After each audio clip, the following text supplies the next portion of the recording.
जब भी कोई इस प्रकार के नुकसान होता है आपदाओं से, तो वहाँ केंद्रीय टीम भी जाती है। तो इस तरह के नुकसान में जब जरूरत पड़ेगी तो केंद्रीय टीम भी आएगी। प्रकार से बाढ़ पे निगरानी रखे हुए और पूरी तत्परता के साथ हर स्थिति से निपटने की तैयारी है। ठीक ना, बाद में आपको पूरा ब्रीफ कर दिया जाएगा कितनी टीम लगी है, कितना कैसे हुआ सारा। ठीक है, उनके की जो हमारी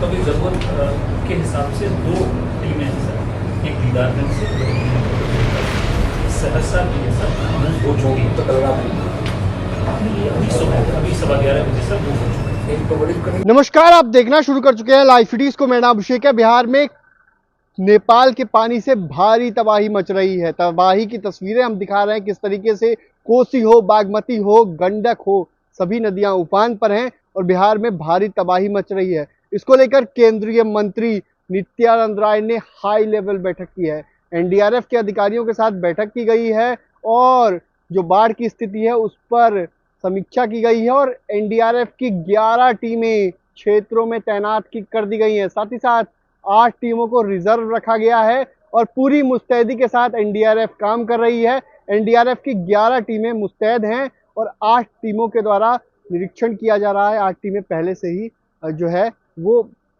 तैनात हैं और कई सारी टीमों को तैनात करके रखा है। साथ ही साथ एयरलिफ्ट की पूरी तैयारी है। वायु सेना भी इसको लेकर अलर्ट कर दिया गया है। आपको बता दें कि बिहार में बाढ़ से काफ़ी तबाही मच रही है। कोसी हो, गंडक हो, बागमती हो, कमला बलान हो सहित कई नदियां उफान पर हैं और भारी तबाही की स्थिति है। इसको लेकर केंद्रीय मंत्री ने आज पटना में एनडीआरएफ के अधिकारियों के साथ बैठक की है और स्पष्ट निर्देश दिए हैं। अगर जरूरत पड़ेगी तो भुवनेश्वर और कोलकाता से भी एनडीआरएफ की टीमों को बुलाया जाएगा। 11 टीमें एनडीआरएफ की तैनात कर दी गई हैं और 8 टीमों को रखा गया है स्टैंड बाय पर। तो एनडीआरएफ पूरी तरीके से मुस्तैद है। वहीं वायुसेना की जरूरत पड़ेगी तो उसको भी अलर्ट पर रख दिया गया है। तो केंद्र सरकार ने बड़ा फैसला लिया है। वहीं आपको बता दें कि केंद्रीय गृह राज्य मंत्री ने बताया कि अगर स्थिति आगे बढ़ती है तो केंद्रीय टीम भी निरीक्षण कर सकती है अगर वैसी स्थिति होगी तो। साथ ही साथ केंद्रीय गृह राज्य मंत्री नित्यानंद राय ने साफ साफ कहा है कि 11,000 से ज्यादा करोड़ रुपए बिहार में बाढ़ के दंश जो झेल रहा है उससे बचाव के लिए दिए गए हैं। क्या कुछ कह रहे हैं केंद्रीय मंत्री, पहले आप वो सुनिए। बाढ़ की स्थिति बिहार में बनी हुई है। कुछ इलाके में बाढ़ अपना प्रभाव दे चुका है, यानी प्रभावित हो चुका है। बिहार सरकार बहुत तत्परता के साथ बाढ़ की स्थिति से निपटने के लिए पूर्व में ही तैयारी कर रखी थी। जैसे ही अनुमान लगाया गया बाढ़ की, वैसे ही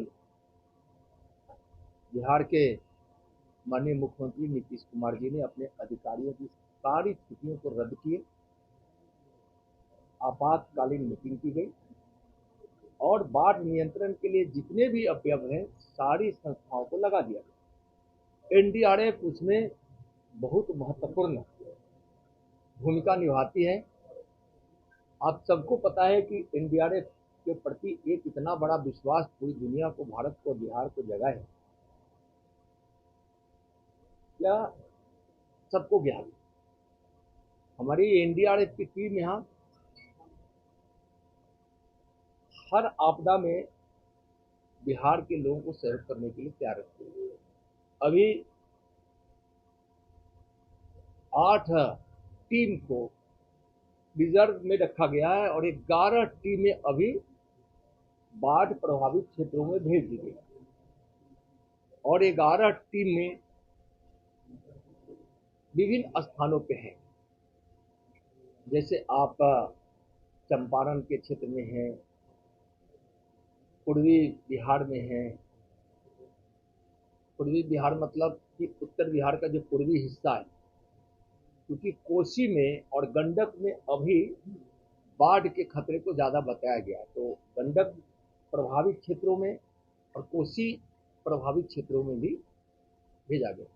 बिहार में एनडीआरएफ का हेडक्वार्टर जो क्षेत्रीय बिहार और झारखंड का आपको पता है बिहटा में है।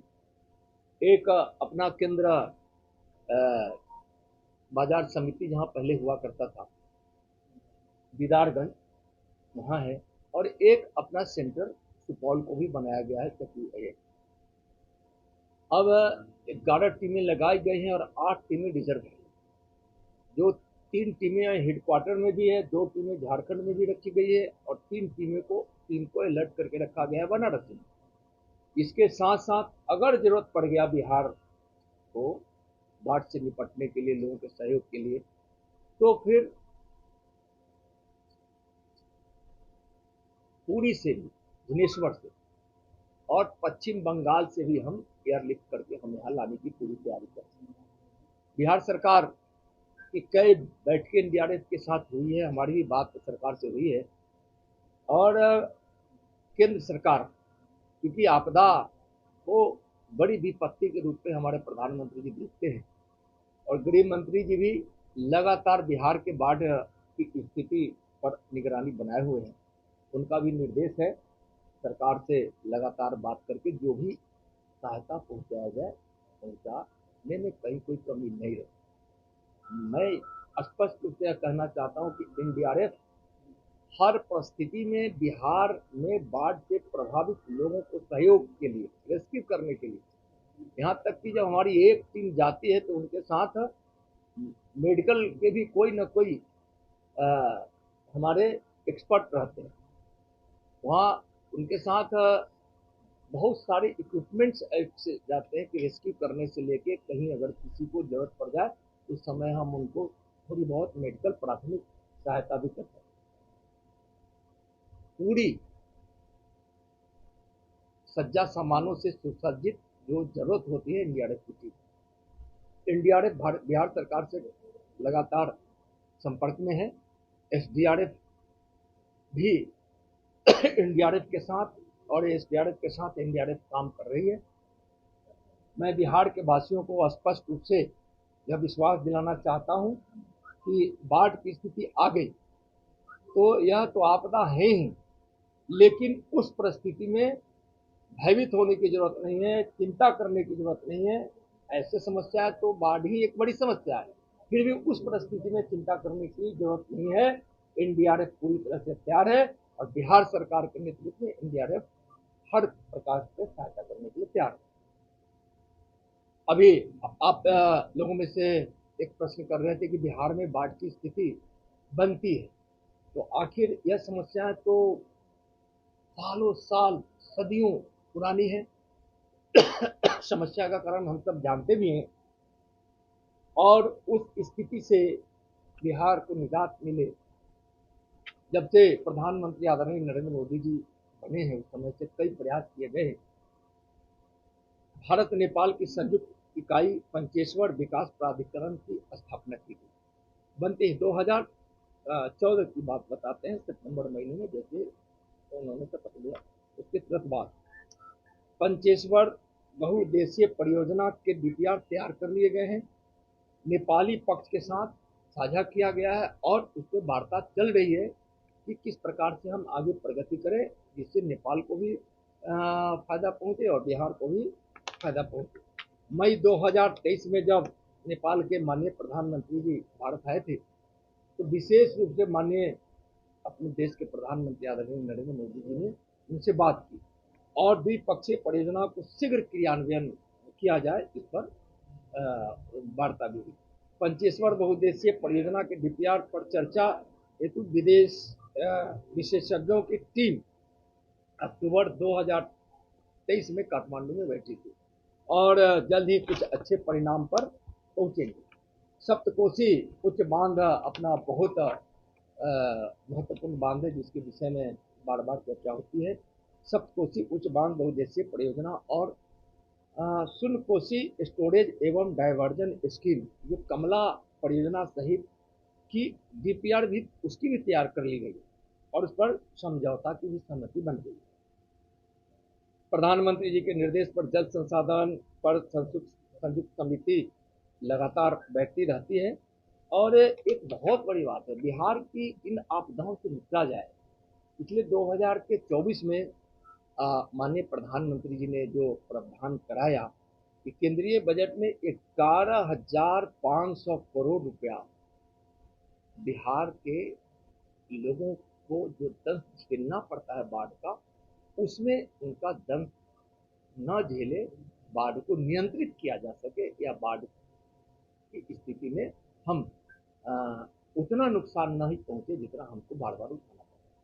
तो इस तरह से बाढ़ नियंत्रण के लिए 11,500 करोड़ रुपए देना जो पहली बार हुआ है, और मुझे विश्वास है कि प्रधानमंत्री जी जितना आपदा को लेकर और बिहार के बाढ़ को लेकर चिंतित रहते हैं, माननीय गृहमंत्री जी हमेशा मॉनिटरिंग करते हैं, और बिहार के मुख्यमंत्री माननीय नीतीश कुमार जी भी लगातार इस बाढ़ के स्थिति पर निगरानी बनाए हुए हैं।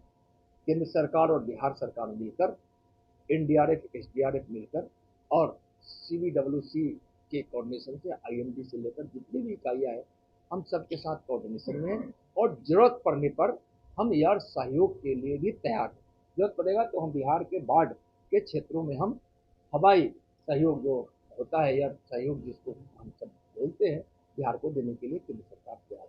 तो हर जगह हम अलर्ट मोड पे हैं और पूरी तरह से तैयार हैं। हम बाढ़ की स्थिति में हम सक्षम तरीके से हम सफलता प्राप्त करेंगे, हम लोगों को नुकसान नहीं होगा। तो आपने सुना कि केंद्रीय गृह राज्य मंत्री नित्यानंद राय ने क्या कुछ कहा है। उन्होंने बताया है कि 11 टीमें तैनात कर दी गई हैं और 8 टीमों को रखा गया है स्टैंड बाय पर। अगर जरूरत पड़ेगी तो उन्हें भी तैनात किया जाएगा, और ज़्यादा स्थिति बिगड़ती है बिहार में तो भुवनेश्वर सहित कई जगहों से टीमों को बुलाया जाएगा, और स्थिति पूरी बना ली गई है।